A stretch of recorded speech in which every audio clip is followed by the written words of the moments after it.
Hello students, welcome to my YouTube channel. आज हम लोग क्लास 9 का जो चैप्टर है बिही बुक का चैप्टर 8 पढ़ेंगे, Kathmandu.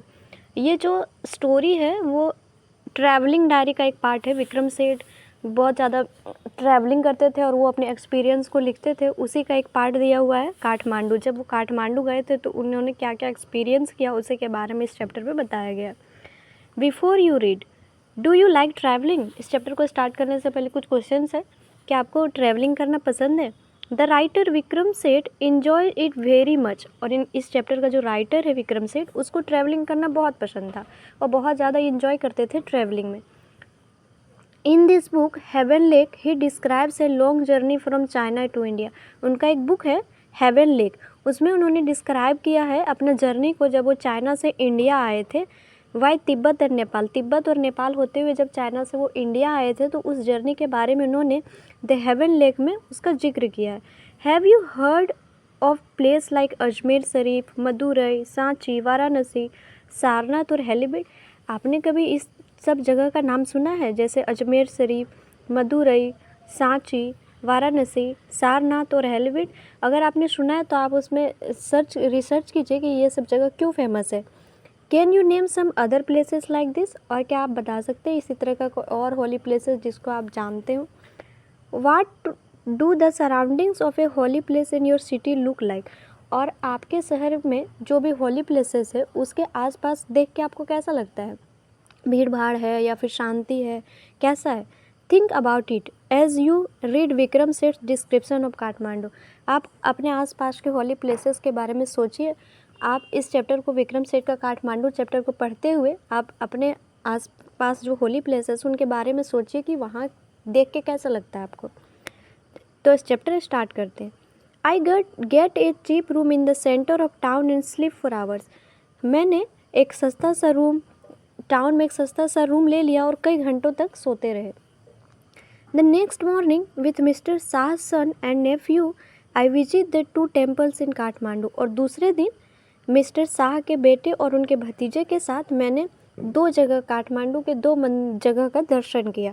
That are the most sacred to Hindus and Buddhist. और वो 2 जगह बहुत ही ज़्यादा फेमस था, एक हिंदुओं के लिए और एक बुद्धिस्ट लोगों के लिए।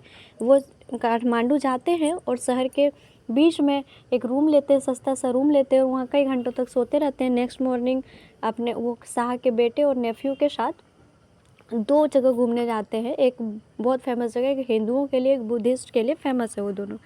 Eight Pashupatinath outside which a sign proclaims entrance for the Hindus only. Pashupatinath के बारे में बता रहे हैं कि वहाँ पहले से ही बोर्ड लगा हुआ है कि यहाँ सिर्फ हिंदुओं को अलाउड है, सिर्फ हिंदू ही इस मंदिर में जा सकते हैं।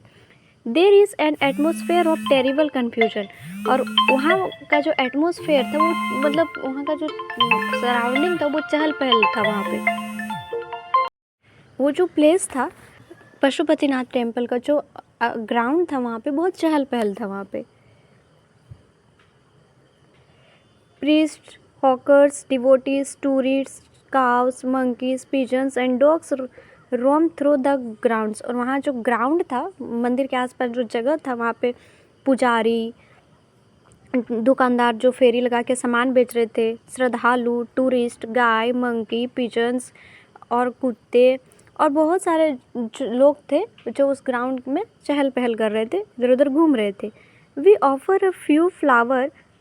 फिर हमने वहाँ पे कुछ फ्लावर्स चढ़ाए मंदिर में। There are so many worshippers that some people trying to get the priest attention. और वहाँ पे बहुत ज़्यादा भीड़ था। कुछ जो प्रिस्ट जो थे, श्रद्धालु जो थे, वो प्रिस्ट का अटेंशन पाना चाहते थे। आर एल्बोड असाइड व अदर पुशिंग। और उस अटेंशन पाने के चक्कर में एक दूसरे को धक्का मुक्की कर रहे थे। दे वेयर टू द फ्रंट। और एक दूसरे से आगे जाना चाह रहे थे, मतलब वो बताना चाह रहे कि मंदिर में बहुत भीड़ था। A princess of the Nepalese royal house appears. उसी टाइम जो नेपाली प्रिंसेस है वो मंदिर आती है।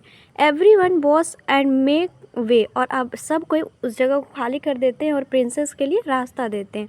Bye the main gate a party of saffron clad western struggle. और मैंने मेन गेट के पास देखा कि कुछ लोग जो हैं भगवा कलर का कपड़े पहनकर कुछ वेस्टर्स जो है मंदिर में घुसने के लिए रिक्वेस्ट कर रहे हैं कि हमें मंदिर में जाने दीजिए।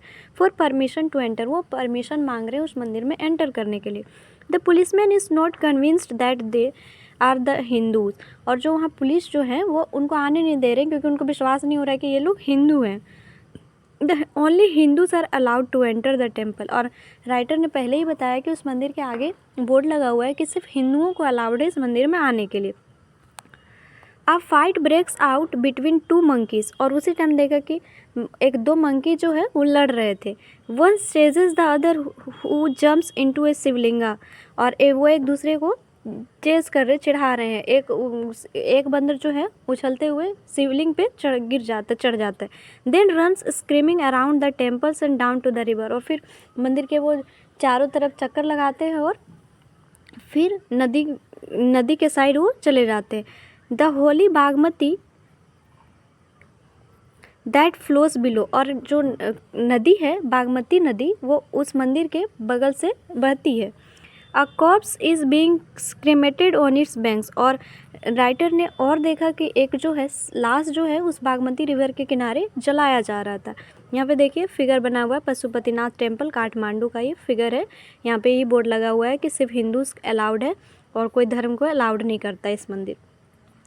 वहाँ पे इसी के बगल से बागमती नदी बहती है। वहाँ पे राइटर ने देखा कि पहले तो देखा कि दो बंदर जो एक दूसरे से लड़ रहे, चिढ़ा रहे, मंदिर के चारों तरफ घूमते हैं और फिर वो नदी में कूद जाते हैं।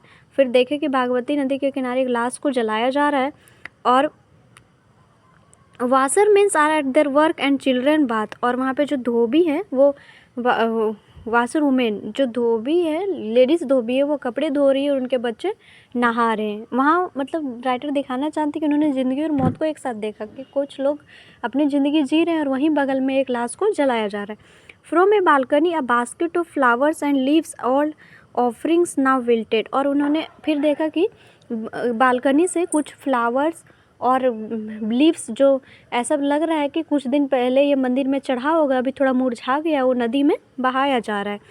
इस ड्रॉप्ड इन द रिवर, और उस फूल को, उस पत्ती को जो थोड़ा मुरझा गया मंदिर में पहले से चढ़ाया गया होगा, उसको नदी में बहाया जा रहा है। A small shrine half produce from the stone platform on the river bank, और फिर उन्होंने देखा कि एक छोटा सा मंदिर जो है वो पानी के किनारे में है, जिसका आधा पार्ट जो है पानी में डूबा हुआ है और आधा निकला हुआ है।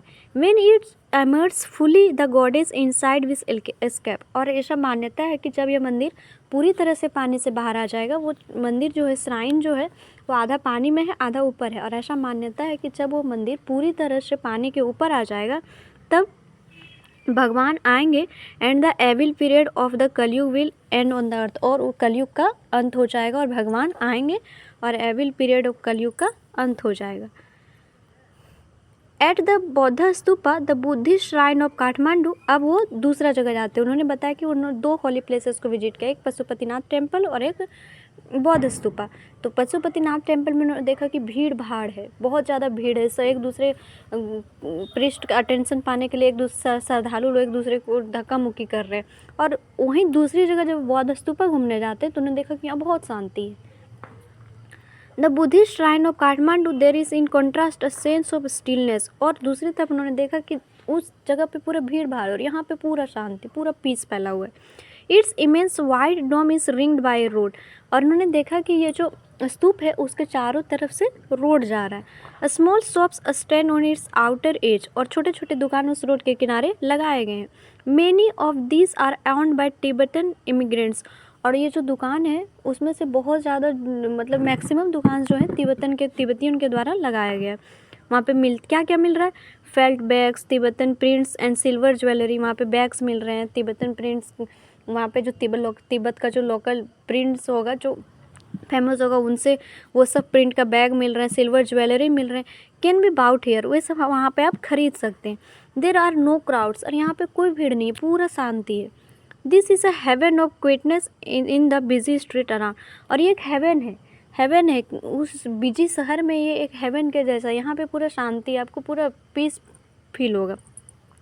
Kathmandu is a vivid mercenary religious with a small shrines to flower adorned deities along the narrowest and busiest street. और ये जो काठमांडू है, यहाँ पे लोग पैसे कमाने के वाले लोग, बिजनेस वाले लोग, बहुत सारे धर्म वाले लोग, ये सब यहाँ पे बसे हुए हैं। इस बिजी स्ट्रीट में ये सब बसे हुए हैं विथ फ्रूट सेलर्स और इन सब के अलावा वहाँ पे फ्रूट सेलर है जो फल बेच रहे हैं, फ्लूट सेलर्स जो बांसुरी बेच रहे हैं, हॉकर्स एंड पोस्ट कार्ड्स और फेरी लगा रहे हैं, पोस्ट कार्ड्स बेच रहे हैं, शॉप सेलिंग वेस्टर्न कॉस्मेटिक, कुछ दुकानें जो हैं वेस्टर्न कॉस्मेटिक बेच रहे हैं, film rolls and chocolates, film roll chocolates बेच रहे हैं, on copper utensils and Nepalese antiques. और कॉपर यूटेंसिल के साथ साथ नेपालीज का जो एंटिक पीस है, जो वहाँ का फेमस चीज़ है, वो सब बेच रहे हैं।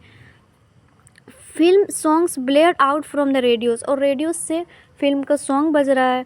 कार हॉर्न साउंड, कार का हॉर्न सुनाई दे रहा है। मतलब बता रहे कि काठमांडू बिजी स्ट्रीट है, उसके बावजूद यहाँ पे लोग बसे हुए हैं, पैसा कमाने लोग, व्यापारी लोग, हॉकर्स लोग, फ्लूट बेचने वाले, फल बेचने वाले, ये सब यहाँ पे बसे हुए हैं।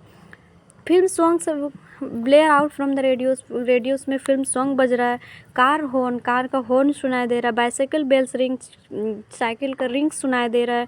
स्ट्रेस काउ लोग questioning and motorcycles vendors out their words, और वहाँ पे स्ट्रे काउज जो है वो सब दिख रहा है। मोटरसाइकिल्स का आवाज़ सुनाई दे रहा है। वेंडर्स का चिल्ला चिल्ला के जो अपना सामान बेच रहा है, फेरी वाले, उन सब का आवाज़ सुनाई दे रहा है। आई इंडल्ज, यहाँ पे बौद्धिस्ट स्तूपा का जो वो गए थे, बौद्धनाथ स्तूपा काठमांडू, एक पशुपतिनाथ गए थे, एक बौद्धनाथ स्तूपा, तो ये बौद्धनाथ स्तूप का फिगर दिया हुआ है। I indulge myself mindlessly by bar of marzipan, और वो वहाँ पे वो सबको मतलब एब्जॉर्व कर रहे थे, वो देख रहे थे, और फिर उन्होंने कुछ खरीदा। Bar of marzipan, a corn on the cob roasted in a charcoal brazier on the pavement, और उन्होंने वहाँ पे एक मार्जिपियन, एक स्वीट है जो sweet made with grated almond, जो आलमंड से, ड्राई फ्रूट से बनाया जाता है, वहाँ पे एक स्वीट्स मिलता है, उसको ख़रीदा। और रोस्टेड कॉर्न ख़रीदा, मक्का पकाया हुआ जो चारकोल में पकाया जा रहा था, उसको ख़रीदा। Rubbed with salt, chilli powder and lemon, और उसमें नमक, नींबू, ये सब रगड़ उसमें लगा के उसको खाते हैं। A couple of love story comics, और उन्होंने एक कॉमिक्स बुक खरीदा वहीं पे। And even a readers digest, और उसको पढ़ते पढ़ते वो सब वो खा जाते हैं। All this I washed down with Coca Cola and nauseating orange drink, और उनके साथ वो कोको कोला भी लेते हैं और एक ऑरेंज ड्रिंक लेते हैं। And feel much the better for it, लेकिन उनको ऑरेंज ड्रिंक उतना पसंद नहीं आता है। I considered what route I should take back home, अब वो दोनों जगह घूम लेते हैं। अब वो सोचते हैं कि हमको कौन से रूट से घर वापस जाना चाहिए। If I were propelled by enthusiasm for travel per se, I would go by bus and train to Patna. अगर हम एक बहुत ज़्यादा ट्रैवल को पसंद करने वाले एंथुसियाज्म है, तो हमको पटना ट्रेन से पटना जाना चाहिए, बाय द बस और ट्रेन से पटना जाना चाहिए। Then sail up the Ganges past Banaras to Allahabad, और उसके बाद नाव से हमें गंगा नदी से बनारस जाना चाहिए। Then up the Yamuna past Agra to Delhi, उसके बाद यमुना, उसके आगरा से दिल्ली जाना चाहिए। But I am too exhausted and homesick, लेकिन हमको ट्रैवल करना बहुत पसंद है, लेकिन हम इतना थक गए हैं कि अब हम ये सब नहीं कर सकते, और हमको घर की याद भी आ रही है। Is the last day of अगस्त, और ये लास्ट डे ऑफ अगस्त था, मतलब 31 अगस्त का टाइम था। Go home I tell myself, और मैंने अपने आप को बोला कि हम इतना थक गए हैं, अब इस तरह और ट्रैवल नहीं हो सकता, घर जाओ चुपचाप। मूव डायरेक्टली टुवार्ड्स होम, चुपचाप घर जाओ, इधर इस तरह इतना लंबा डिस्टेंस से नहीं जा सकता, बहुत ज़्यादा थक गए हैं। I enter Nepal airlines office and by ticket for tomorrow flight, फिर वो नेपाल एयरलाइंस जाते हैं और वहाँ कल के लिए टिकट लेते हैं। I look at the flute seller standing in the corner of square near the hotel, और फिर वो देखते हैं कि एक चौराहा होता है, वहाँ पे वो खड़े होकर देखते हैं कि अपना होटल से वो देखते हैं कि एक जो फ्लूट सेलर है, बांसुरी भेजने वाला है, जो वहाँ पे खड़ा है। In his hand is a pole with an attachment at the top from which 50 or 60 बांसुरीज प्रोट्रूड इन ऑल डायरेक्शन, और देखते हैं कि जो बांसुरी बेचने वाला है अपने हाथ में एक बैम्बू स्टिक लिया हुआ है, उसके ऊपर से कुछ बंधा हुआ है, उसमें लगभग 50 से 60 बांसुरी उसके बैम्बू में लटक रहा है। लाइक दिस क्विल्स ऑफ ए पर्क्यूपिन। और ऐसा लग रहा है कि पर्क्यूपिन के जैसे शरीर में जैसे बाल होता है वैसे वो बांसुरी उसके बैम्बू में ऐसे लग रहा है। They are of bamboo, they are cross flute and recorders. और ये सब बांस के बने हुए हैं। From time to time he states the pole on the ground. और कुछ टाइम के बाद वो पकड़े हुए हैं उसको नीचे रखते हैं फिर उठाते हैं। जब वो थक जाते हैं तब उसको बैम्बू को नीचे रखते हैं फिर थोड़ी देर में उठाते हैं। Selects a flute and place for a few minutes. फिर एक बांसुरी को चुनते हैं और कुछ टाइम के लिए बजाते हैं। वो अपना होटल से देख रहे हैं कि एक फ्लूट सेलर जो है वो अपने हाथ में बैम्बू स्टिक लिए हुए उसमें लगभग 50-60 फ्लूट को टांगे हुए हैं। और फिर वो कुछ देर में उस फ्लूट को नीचे रखते हैं फिर एक फ्लूट को चुनते हैं और कुछ देर बजाते हैं फिर रख देते हैं। The sound rises clearly above the noise of traffic and hawkers cries. और उस जो फ्लूट का साउंड जो है वो ट्रैफिक के इतने साउंड्स को चीरते हुए इस कानों तक आ रहा है। और जो हॉकर्स जो चिल्ला रहा है फेरी वाले लोग उसके साउंड्स को भी चीरते हुए फ्लूट का साउंड सुनाई दे रहा है। He plays slowly meditatively. और वो उसको धीरे से प्यार से बजा रहा है विदाउट एक्सेसिव डिस्प्ले। और एकदम बहुत ज़्यादा मधुर लग रहा है सुनने में। He does not shout out his wares. और वो ऐसा नहीं कि दूसरे फेरी वाले की तरह कि चिल्ला के सबको बुला रहा है। बस वो फ्लूट बजा रहा है और इतना मधुर आवाज़ में बुला रहा है कि लोग उसके साथ अट्रैक्ट हो रहे हैं। Occasionally he makes a sale. और ऐसा नहीं कि उसका पूरा बिक भी रहा है। कुछ टाइम में कुछ लोग आते हैं उसको खरीदते हैं क्योंकि वो उस तरह चिल्ला के वो बेच ही नहीं रहा है। But in curiously offended by of his ware. और वो कुछ देर में उसका कुछ बिकता है और 1-2 ग्राहक आते हैं और फिर लेके चले जाते हैं। Sometimes he breaks off playing to talk the fruit seller. कभी कभी वो ये सब बांसुरी बजाना छोड़ के वो जो वहाँ के जो फ्रूट सेलर हैं उसके अगल बगल उनसे बात करने लगते हैं। I imagine that this has been the pattern of his life for years. और फिर हम इमेजिन करते हैं कि ये जो उनका तरीका है ये सालों से चलता आ रहा हो। ऐसे ही फ्लूट बजाते होंगे, ऐसे ही बांसुरी बेचते होंगे, ऐसे ही कुछ टाइम फ्रूट सेलर्स लोग से बात करते होंगे, अगल बगल लोगों से बात करते होंगे, फिर बेचते होंगे। मतलब ये सालों से चला हुआ आ रहा है, ऐसा राइटर जो इमेजिन करते हैं। I find it difficult to tear myself away from the square. और हम जो है मैं उस चौराहा से अपने आप को दूर करने में बहुत असहज महसूस कर पा रहा हूँ। मुझे वहाँ से दूर होने का मन ही नहीं कर रहा है। Flute music always does to me. और जो उसका फ्लूट का जो म्यूजिक है वो हमको ऐसा करने पर मजबूर कर रहा है कि हम अपने आप को वहाँ से दूर नहीं कर पा रहे। It is at once that most universal and most particular of sounds. और ऐसा फर्स्ट टाइम हुआ है कि हमको कोई साउंड जो है इतना ज़्यादा अट्रैक्ट कर रहा है। मोस्ट यूनिवर्सल और most particular of sounds. There is no culture that does not have its flute, the reed ने, द रिकॉर्डर, द जापानीज़। और ऐसा नहीं है कि इसका कोई कल्चर नहीं है। इस तरह फ्लूट का जो है बहुत सारा वैरायटी है, जैसे कि द रीड ने, द रिकॉर्डर, द जापानीज साकुमनशी। ये सब जो है ये फ्लूट का एक वैरायटी है। द डीप बांसुरी ऑफ हिंदुस्तानी क्लासिकल म्यूजिक, ये सब फ्लूट का एक वैरायटी है। द क्लियर और ब्रीदी फ्लूट्स ऑफ साउथ अमेरिका। और ये जो है ऐसा है ना फ्लूट को बजाने, अरे ऐसा हो भी क्यों नहीं, क्योंकि फ्लूट को बजाने की ब्रीथ का ज़रूरत होता है। एक रियल ब्रीथिंग इंसान उसको बजा रहा है तो अपने आप को वो उससे दूर नहीं कर पा रहे हैं। The high pitch Chinese flute is has specific fingering and compass. और उसके पास एक स्पेसिफिक फिंगर और कंपास है। इट वीव्स इट्स आउन एसोसिएशन। और उनका अपना साउंड है, वो सारे साउंड्स को पीछे छोड़ दे रहा, उतना मधुर उसका साउंड है। Yet to hear any flute is it seems to me to be drawn into the commonality of all mankind, to be moved by music closest in its phrases and sentences into the human voice। और वो flute का sound उसको इतना attract कर रहा है कि वो उसको लग रहा है कि हम यहाँ से अपने आप को इस चौराहे से दूर ही नहीं कर पा रहे। इट्स मोटिव फोर्स टू इस लिविंग ब्रीथ। और ऐसा क्यों रहा है, क्योंकि उसको एक लिविंग ब्रीथ जिसका सांस चल रहा है उस सांसों से बजाया जा रहा है, ब्रीथिंग से बजा रहा है। It too needs to pause and breathe before it can go on. That I can be so affected by a few familiar phrases on the bansuri surprised me at first, for on the previous occasion that I have returned home after a long absence road। और ऐसा पहली time हुआ है कि हम कहीं से घूम के आए हैं और कोई चीज़ हमको इतना अफेक्ट कर गया है, किसी चीज़ का साउंड मेरे दिमाग में अभी भी चल रहा है। ऐसा पहला बार हुआ है कि हम कहीं पे भी घूम के आए हैं और कोई चीज़ हमको इतना अट्रैक्ट कर गया है। I have hardly notice such details and certainly have not invested them with the significance I know. और कहीं से आने के बाद ऐसा पहली बार हुआ है कि किसी के बारे में इतना हार्डली रिसर्च कर रहे हैं। मतलब इस चैप्टर में दिखाया गया है कि जब वो काठमांडू जाते घूमने तो उसको सबसे ज़्यादा अट्रैक्ट वहाँ उसको फ्लूट का साउंड कर गया, बांसुरी का साउंड कर गया। और ऐसा पहली टाइम हुआ है कि जब वो कहीं से घूम के आए, किसी अब्रॉड से कहीं से, तो उनको कोई चीज़ के बारे में इतना रिसर्च किए हो। तो ये विक्रम सेठ का ट्रैवलिंग डायरीज़ का एक पार्ट था। इस चैप्टर में इतना ही। हम लोग an extract from heaven lake, उनका जो ट्रैवलिंग डायरी हेवन लेक, उसका एक पार्ट इसमें इस चैप्टर में दिखाएगा। काठमांडू में विक्रम सेठ जब वो चाइना से इंडिया आते हैं, नेपाल और तिब्बत होते हुए, तो काठमांडू की यात्रा करते हैं। वहाँ पे वो 2 जगह घूमते हैं, पशुपतिनाथ टेम्पल और द बौद्ध स्तूपा। वहाँ पे वो जो भी एक्सपीरियंस करते हैं वो हम लोग इस चैप्टर में देखें। तो इस चैप्टर में, इस वीडियो में इतना ही। हम लोग नेक्स्ट वीडियो में दूसरा चैप्टर देखेंगे। Thank you.